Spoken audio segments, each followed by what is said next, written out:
خب توی این ویدیو میخوام با هم دیگه نحوه مونتاژ علف‌زن 4 زمانه پشتی رو بهتون آموزش بدیم. ببین اکثر علف‌زن‌های 4 زمانه که داخل بازار هستن مدل GX35 که به طرح هوندا شناخته میشن. موتورشون 35 سی سیه و یه سری تفاوت با علف‌زن‌های 2 زمانه دارن. علف‌زن‌های 4 زمانه شما نیاز به ترکیب روغن و بنزین ندارید و باک بنزین و باک روغن از همدیگه جدان، یعنی قسمت جداگانه برای روغن داریم و یه قسمت جداگانه برای بنزین دستگاه. خب ما الان بسته‌بندی دستگاه رو باز کردیم و این تجهیزاتی که داخل بسته‌بندی بود یه تیغه 40 پره نسبتا با کیفیتی که تیغه‌اش به صورت جوشیه، از نظر کیفیت بالایی داره تقریبا، و یه تیغه 2 پر داره داخل بسته‌بندیمون که حالا این مدل یکی از تنها برندهایی که 2 تا تیغه داخل بسته‌بندیشون هست و یه توپی نخ پلاستیکی داریم. در این سریز برنده توپی نخی که داخل بسته‌بندی هست فلزی از حالا مدل یه تیکه یا 2 تیکه که اونا رو نحوه مونتاژ اسمبلش ویدیو شد به صورت جداگانه براتون توضیح میده. یه دونه دسته فرمون دستگاه است که 3 قسمت داره برای علف‌زن‌های پشتی. یه قسمت بالایی فرمونه، یه قسمت لاستیکیه که بین قسمت بالایی و پایینی میفته و روی میله باعث میشه دستگاه فیکس بشه، و یه قسمت پایینی که اینا رو نحوه مونتاژش رو براتون توضیح میدم. یه کاور محافظ داخل بسته‌بندیمون هست. ببین کار کاور محافظ 2 تا کار هست، یکی هدایت ذرات برش خورده و محافظت از شما در برابر پرش تجهیزات یا اشیایی که به تیغه میخورن. اگه این تیغه شکست شما با آسونی میتونید عوضش کنید، قیمت آنچنانی نداره، ولی از شما در برابر پاشش و برخورد اشیایی که به تیغه میخوره محافظت میکنه و در مدل های مختلف، در برند های مختلف این محافظ تیغه متفاوت. یه آچار شم داخل بسته‌بندیمون داریم که یه سمتش برای شم باز کردن شم دستگاه، یه سمتش برای سفت کردن پیچ چپگردی که روی گیربکس دستگاه است و یه سمتش هم پیشگوشتی دوست و یه آچار 6 میلیمتر آلینی و یه آچار 5 میلیمتر آلینی داخل بسته‌بندی دستگاه و یه دونه شم اضافه که کیفیتش هم قابل قبوله. خب ما بریم میله کامل دستگاه رو بیاریم و شروع کنیم به توضیح دادن و مونتاژ کامل دستگاه. خب ما میله کامل دستگاه آوردیم. ببینید یه سمتش گیربکس دستگاه نصب شده، لوله آلومینیومیه که داخل شفته و یه سمتش هم دسته گاز و کلید خاموش روشن. یه لوله خرطومی از دسته گاز رد شده که 2 تا فیش خاموش روشن و سیم گاز دستگاه داخل اون. خب میریم برای مونتاژ دسته فرمون. میبینید داخل بسته‌بندیمون ما 4 تا مهره بود که 4 تا مهره تو این قسمت ها جا میافتن.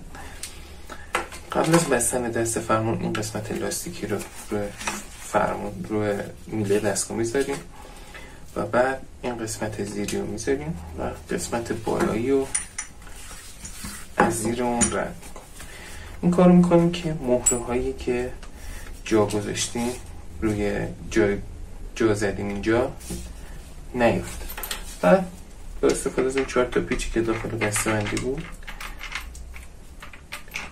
اینا رو با هم دیگه فیکس میکنیم. اول مقداری میچرخونیم پیچ و مهره در حدی که با هم چند تا رزوه بسته بشه و بعد نسبت به قد کاربری که میخواد از دستگاه استفاده بکنه ما اونا رو تنظیم میکنیم. این قسمت ویدیو رو براتون تندتر میکنیم که وقتتون هدر نره.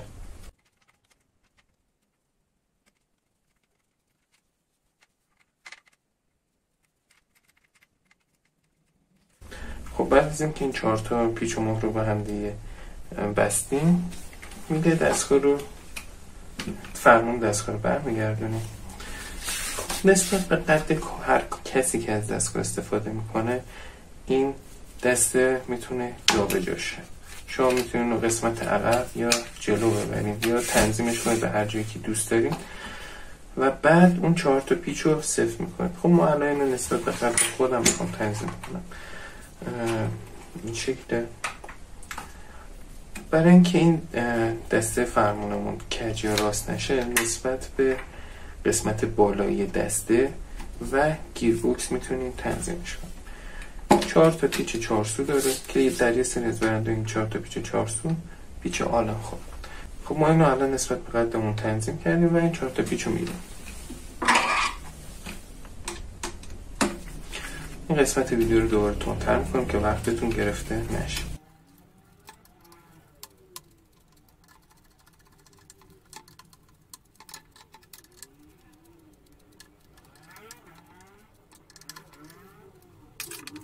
خب اینجا میبینید که این دسته الان کاملا فیکس شد. وقتی ما دسته گاز و فشار میدیم این سنگاز اینجا میبینید باز این کار. خب این قسمت حالا میریم برای بستن محافظ تیغ دستگاه. خب برای بستن محافظ دستگاه ما قسمت بالایی داریم که از لنس فلزی، 2 تا پیچ آلن خور و 2 تا مهر. ببینید این به این شکل در زیر گیربکس دستگاه قرار میگیره و این قسمت فلزی از سمت بالا بسته میشه و این 2 تا پیچ از قسمت بالایی میره پایین و از قسمت پایینی اون مهرا روش بسته میشه. خب ما اینو الان براتون میبندیم و بعد از اینکه فیکس شد بهتون نشون میدیم. خب توی اینجا میبینید که ما این 2 تا پیچ آلنی رو با مهرای سفت کردیم. این قسمت حتما سعی کنید سفت باشه چون در این قسمت دستگاه ضربه و چرخش زیاده و اگه این قسمت شل باشه میچرخه و توی کار اذیتتون میکنه. خب بریم الان برای مونتاژ تیغه و توپی نخ و توزیع مکانیزم گیربکس دستگاه. خب میریم برای بستن تیغه. ببینید برای بستن تیغه ما باید گیربکس دستگاه رو مهرش رو باز کنیم. یه مهره چپگرد روی همه اجزا قرار داره، یه پیاله فلزی، یه مهره رو و زیر تیغه. ببینید این مهره زیر تیغه یه حالت برآمدگی داره که این حالت برآمدگی برای نگه داشتن تیغه روی گیربکس طراحی شده. وقتی این روی این تیغه میفته دیگه از حالت بالانس بودن در نمیاد و با تکون دادن این قسمت به آسونی خارج نمیشه چون مهره و واشرهای روش هم قرار میگیره. خب این دستگاه مثل اکثر دستگاهی که داخل بازار هستن قسمت قفل کنش از سمت کنار. خب واسه استفاده از قفل کن نگاه کنید روی قسمت واشر زیر ما یه سوراخ داریم که این سوراخ روی قسمت گیربکس دستگاه هم هست و یه تراش دیگه روی گیربکس دستگاه هم داره. نگاه کنید وقتی که ما اینا رو این 3 تا سوراخ رو هم دیگه فیکس کنیم و آچار آلن رو رد کنیم شفت دستگاه ما قفل میشه. خب وقتی شفت دستگاه ما قفل میشه ما میتونیم تیغه رو سفت کنیم. خب ما اینو رد میکنیم و آچار رو همین شکل میذاریم. خب من الان میخوام از تیغه 2 پر استفاده کنم. تیغه 2 پر رو میذارم، بعد اون مهره رو، بعد پیاله دستگاه و بعدش هم مهره چپگرد. برای بستن مهره چپگرد یا آچار شم که داخل بسته‌بندیمون بود از اون استفاده میکنیم. یه سمتش برای بستن این مهره ساخته شد. این مهره چون یه حالت نمدی شکل هم داره به سختی بسته میشه و اینجا ویدیو رو یه خورده تندتر میکنیم تا ما این تیغه رو سفت کنیم.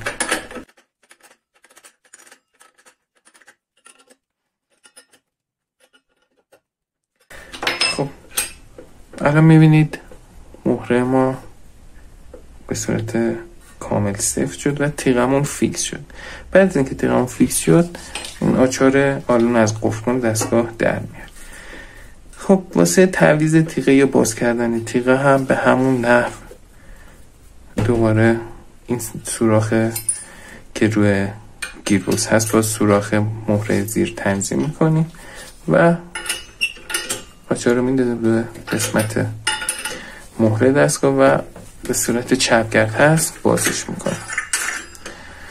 خب اینم برای باز کردنش. حالا بریم برای بستن توپی نخ پلاستیکی. خب برای بستن توپی نخ پلاستیکی اول مهره چپگرد دستگاه رو باز میکنیم، پیاله دستگاه رو در میاریم. ببینید اینجا دوباره ما همون قفل کن رو وصل میکنیم و در جای خودش قرار میدیم بعد یه رزوه فلزی روی توپی نخ ما هست. اون قسمت رو روی رزوه که از شفت بیرون اومده نگه میداریم و بعد با دست سفت میکنیم. بعد از اینکه سفت کردیم هم این ناچار رو در میاریم. این به این شکل کار میکنه. ببینید چون دستگاه ما دورش به صورت راستگرد هست و پیچمون به صورت چپگرد، شما اینو به صورت کامل فقط با دست باید سفت کنید و نیاز به انداختن آچار نداره. حتما وقتی میخواین استفاده کنید حواستون باشه که نختون حداقل یه چند سانتی متری با این محافظه دستگاهتون فاصله داشته باشه. یه سری از محافظه تیغه برش دارن که وقتی نختون اضافه باشه به صورت اتوماتیک برش میده، ولی این مدل نداره. حتما باید حواستون باشه که نخ دستگاهتون بلندتر از محافظه تیغه نباشه. خب اینم از مونتاژ قسمت گیربکس دستگاه برای تیغه و توپی نخ. میریم برای بس کردن شفت فنری دستگاهمون روی میله و وصل کردن قسمت دیگهش به موتور دستگاه. خب برای بستن این قسمت شما دقت کنید که این یه سوراخ رو این قسمت هست و یه دونه مربع که داخل قسمت شفت دستگاه بود روی قسمت گلدونی هم هست که این شفت داخل این قسمت جا میافته. اول شما قسمت شفت رو جا میزنید و بعد از اینکه جا رفت این قسمت رو میکشین به سمت بالا. وقتی که این قسمت رو بالا بکشین بچرخونید، نکنید اون سوراخ الان داخل این پین قفل و دیگه این قسمت در نمیاد و برای در آوردنش شما همین پین رو دوباره میکشید بالا و از حالت قفل دستگاهتون در و شفت فنتون کاملا. خب دوباره نگاه کنید همین شکلی خیلی آسون جا. تو این قسمت میریم برای مونتاژ سیم گاز دستگاه و 2 تا فیشی که از دست اومده برای کلید خاموش باشن. ببینید این قسمت یه حالت کمربندی شکل داره، اینو فشار میدید و این قسمت کامل در میاد. این محافظ هواکش دستگاه، اینم هواکش دستگاه است.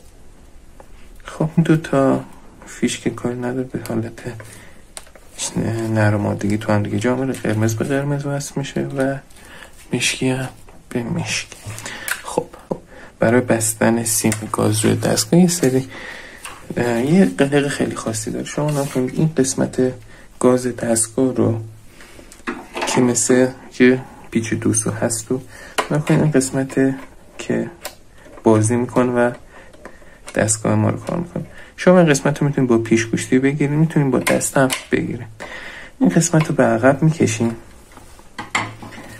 این مهره تو عقب ترین قسمت قرارش بدید، بعد اینجا این قسمت رد کنید سیم گازتون رو و پیچش رو صفر کنید. نکنید سر این پیچی که روی علفزن هست یه قسمتش فرو رفته تر نسبت به قسمت دیگهش، یه سمت اون پیچ شکلی که هست.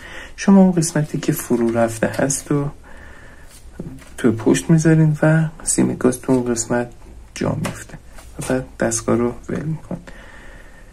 خب الان این سیم گاز مونتاژ شد. وقتی ما گاز دستگاه رو فشار بدیم نگاه کنید شما قسمت به این شکل. خب برای اینکه این تنظیماتمون چون این دستگاه وقتی کار میکنه لرزش داره به هم نخوره این قسمت تنظیمات، این مهره که هست رو میاریم و با آچار 10 این مهره رو خیلی کم سفت میکنیم در حدی که این تنظیمات به هم نخوره. بعد از اینکه سفت کردیم دیگه کار مونتاژ سیم گازمون تمام. دوباره ابر هواکش رو جا میزنیم